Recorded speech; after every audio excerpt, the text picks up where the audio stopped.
जय हिंद प्यारे बच्चों, स्वागत है आप लोग का एमआर के अजीत क्लास के एक नए वीडियो में। अगर आप लोग क्लास 10 में पढ़ रहे हैं और आप लोगों को भी 26 में बोर्ड का एग्जाम देना है तो इस वीडियो को पूरा देखिएगा। इस वीडियो में आपको बताने वाला हूँ कि आप लोग कैसे हिंदी में 70 में 70 आप लोग ला सकते हैं। तो इस वीडियो में आप लोग को हिंदी का पूरा स्ट्रेटजी में आपको बताने वाला हूँ। तो चलिए हम लोग वीडियो को स्टार्ट करते हैं और देखते हैं कि आप लोग को कैसे हिंदी तैयार करना है।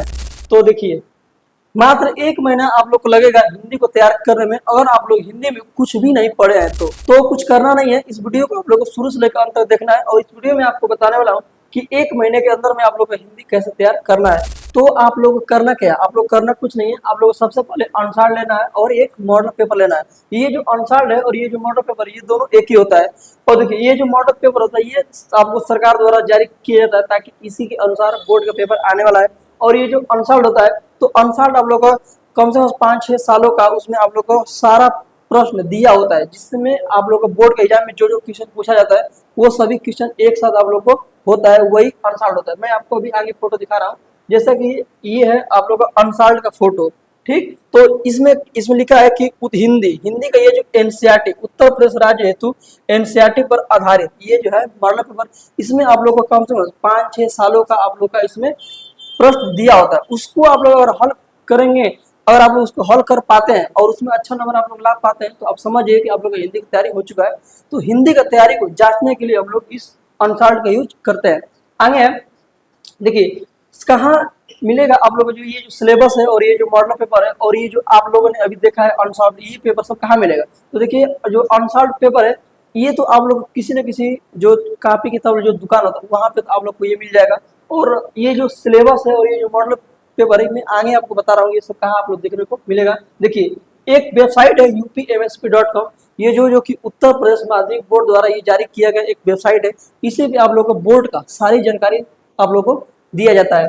तो इस पे आप लोग को जाना, इस पे आप लोग को क्लास 10 का सिलेबस और मॉडल पेपर देखने को यहाँ पर मिलेगा। देखिए, आपको ये इस पे जाना भी नहीं है, आप लोगों को कुछ करना नहीं है। आप लोग को एक टेलीग्राम चैनल है यूपी बोर्ड टॉपर, इस पे आप लोग जाना है। यहाँ पे आप लोग को सिलेबस और मॉडल पेपर हम लोगों ने पहले से अपलोड कर दिया ताकि आप लोग अपना देख कर तैयारी कर सके। तो आइए हम लोग देखते हैं हिंदी को कैसे तैयार करना है। तो देखिए, हिंदी को तैयार करने के लिए सबसे पहले आप लोग को सिलेबस समझना जरूरी होता है। तो सबसे पहले हम लोग सिलेबस को देखते हैं और यहाँ से इसको हम लोग जूम करेंगे। जूम करने के बाद मैं आप लोग सारा सिलेबस दिखाऊंगा। देखिए, तो ये है आप लोग का सिलेबस, जैसा कि ये जो शैक्षिक सत्र है जो 2025 और 26, यहाँ से आप लोग को सारा। अब देखिए, इसमें ये कक्षा 10 के लिए विषय हिंदी का है। ठीक, और थोड़ा देखिए, अब हम लोग सबसे पहले बात करेंगे अपना सिलेबस के बारे में। तो खंड अ में क्या आता है, तो खंड अ में आप लोग को सिर्फ आता है बहुविकल्पी प्रश्न। अब इसमें बहुविकल्पी प्रश्न अब आएगा 20 अंक का, यानी कि 20 क्वेश्चन आएगा और ये 20 यानी कि हर एक जो क्वेश्चन होता है वो एक एक नंबर का होता है। इसमें हम लोग देखेंगे कि कहाँ कहाँ से क्वेश्चन ज्यादातर पूछता है। तो देखिए, सबसे पहला आता है हिंदी गद्य के विकास का संक्षिप्त परिचय, और इसमें सिर्फ 2 टॉपिक है, एक शुक्ल युग है और एक शुक्लोत्तर युग है। अगर इन दोनों टॉपिक को अगर आप पढ़ लेते हैं तो आपका पहले 5 नंबर फिक्स हो गया।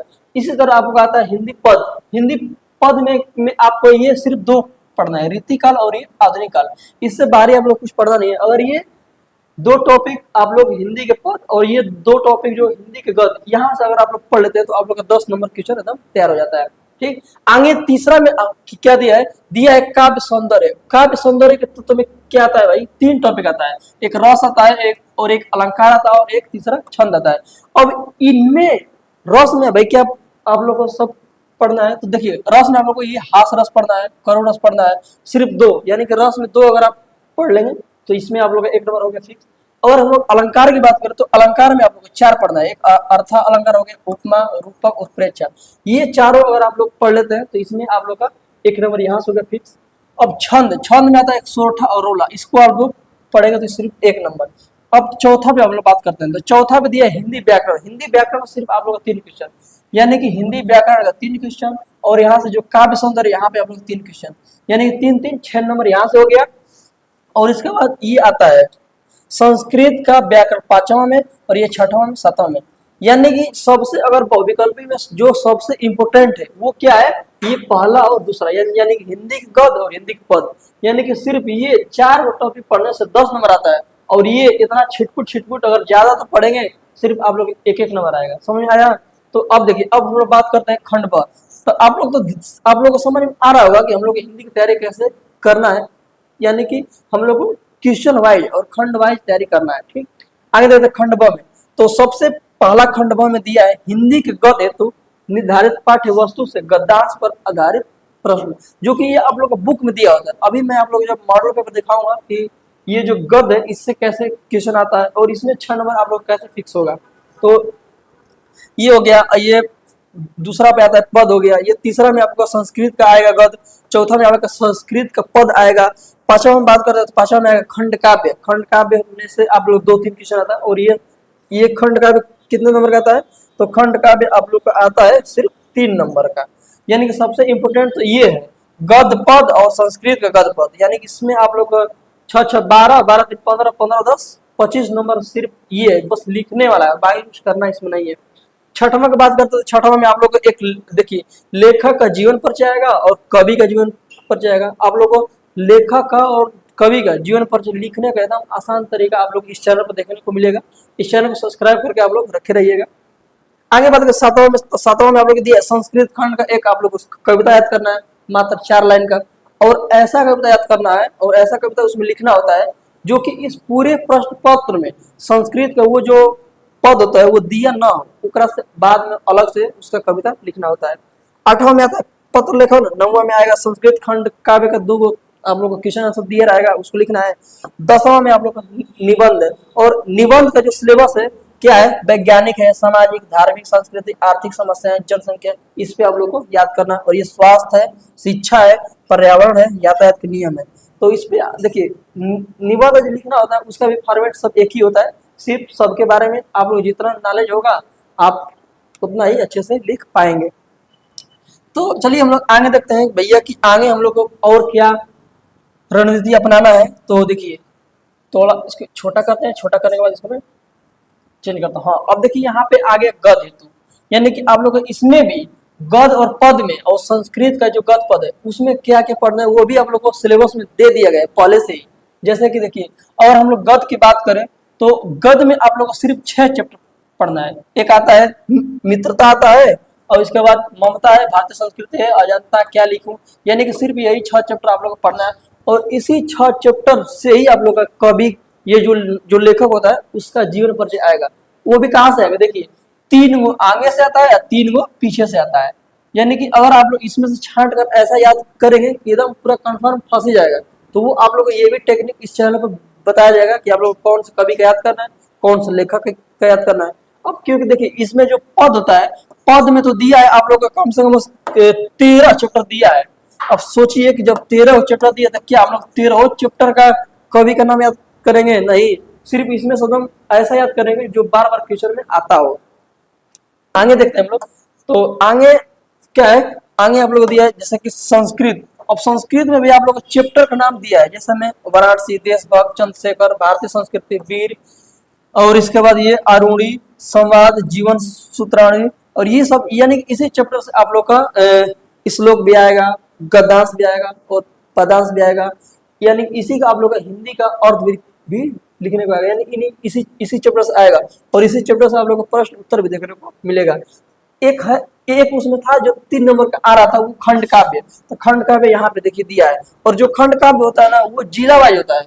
अगर आप लोग देखिए अगर आगरा से है, बस्ती से है, गाजीपुर से है, फतेहपुर, बाराबंकी, उन्नाव, फिरोजाबाद, सिद्धार्थनगर, संत कबीर नगर, ये इस अगर आप लोग जिले से हैं तो सिर्फ आप लोग को ये मुफ्ती दूध ही आपको पढ़ना है, इसको याद करना है। बाकी जो खंड का भी उसको नहीं याद करें, क्योंकि आप लोग अपने सिलेबस में देख लीजिएगा जिस जिले से होंगे उसी जिले का सिर्फ आप लोग खंड का भी याद करना है। ठीक, तो आगे का हम लोग का क्या है, तो अभी देखते हैं, इसको छोटा कर लेते हैं, इसके बाद हम लोग इसको चेंज करेंगे। देखिए तो आगे हम लोग अभी अब तक हम लोगों ने सिलेबस को पूरे अच्छे तरह से देख लिया कि सिलेबस में कहाँ कहाँ से आप लोग आ रहा है।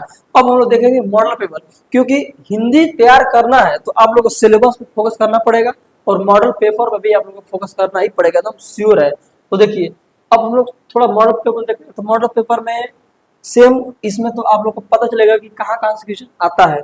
जैसे कि बात करते हैं, देखिए अब पहला में खंड अ में जो उसमें जो आप लोग को सिलेबस में दिया था, तो इसमें 1 से लेकर 20 तक आप लोग को तो ऑब्जेक्टिव क्वेश्चन आता है। यहाँ तक तो आप लोग को अच्छे से आगे होगा, आप लोगों ने सिलेबस में भी देख लिया है कि कहाँ से और कितना कितना नंबर का ऑब्जेक्टिव आ रहा है।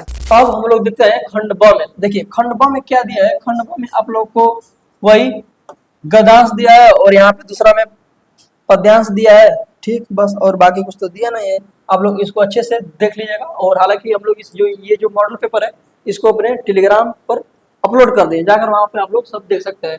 और ये आता है यहाँ से तीसरा क्वेश्चन, और इसमें भी आप लोग का तीसरा क्वेश्चन की बात करें तो तीसरा में आप लोग को दिया होता है गद्यांश में किसी संदर्भ सहित हिंदी में अनुवाद करना होता है, ठीक। यानी कि ये संस्कृत का ये सिर्फ आप लोग अनुवाद करना है, और उसी तो संस्कृत में आप लोग ये पद्यांश भी दिया होता है। अब भैया जब इसको पढ़े रहेंगे तभी ना आ पाएगा आप लोगों का। अब पांचवा में आप लोग का आएगा खंड काव्य, जो मैं आपको ये बताया था सिर्फ 3 नंबर का आता है। और अब देखिए इसमें पूरा ये रहेगा, और इसमें आप लोग देखना है कि आप लोग किस जिले से हैं, जिस जिले से रहेगा सिर्फ वही आप लोग को याद करके जाना है। छठवां में आएगा कवि का नाम, जैसे कि कवि के नाम में 3 दिया रहेगा, सिर्फ 1 लिखना है। और यहाँ पे था लेखक का नाम और यहाँ पे कवि का नाम, तो इसमें जो कवि है 3 दिया रहेगा, सिर्फ 1 लिखना है। सातवां बात करें तो सातवां में आप लोग को कविता याद करना है 4 लाइन का। आठवां में 4 गो प्रश्न तो दिया रहेगा, सिर्फ 2 लिखना होता है। अगर नौवां की बात करें तो नौवां में आप लोग इस देखिए 4 गो दिया रहेगा, सिर्फ 1 पे निबंध लिखना है।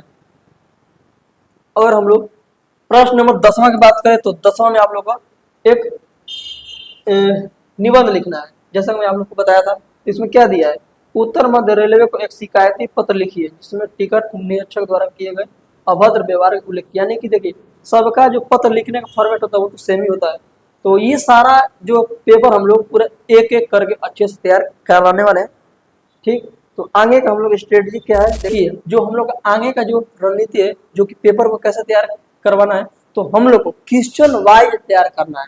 तो क्वेश्चन वाइज अगर आप लोग नहीं समझ पा रहे हैं तो जैसे देखिए ये मैं आप लोग मॉडल पेपर में दिखा रहा हूँ कि सबसे पहले हम लोग ध्यान देना है कि 1 से लेके 20 तक हमारा तैयार हुआ कि नहीं हुआ। अगर कहीं से 20 को ऑब्जेक्टिव क्वेश्चन आ गए हिंदी में, उसको हम लोग कर लेंगे कि नहीं कर लेंगे, बस यही है कि आप लोगों को क्वेश्चन वाइज तैयार करना है। अब ये पहला है, ये दूसरा है, तो ऐसे कर करके हम लोग क्वेश्चन वाइज तैयारी करना है। बस हमारे कहने का मतलब यही है। अगर आप लोग समझ लिए हैं तो अच्छी बात है, अगर नहीं समझ पाए हैं तो आप लोग को ये इस चैनल को आप लोग देखते रहिए हमेशा, क्योंकि हम लोग दिसंबर तक कोशिश करेंगे कि आप लोग ये जो हिंदी का पूरा सिलेबस है पूरा कंप्लीट करा देंगे, तो आप लोग खुद समझिएगा। और हम लोगों ने इसका हिंदी का एक प्लेलिस्ट बना दिया है, वहां पे आप लोग लेक्चर नंबर 1 से लेके और जहां तक वीडियो जो हम लोग हिंदी पूरा जब खत्म होने वाला रहेगा तहां तक आप लोग शुरू से लेकर अंत तक अगर देख लीजिएगा तो आप लोग हिंदी एकदम दावा कर देंगे, आप लोग कन्फर्म तैयार हो जाएगा, ठीक। तो नेक्स्ट वीडियो में हम लोग पूरा अब हिंदी हम लोग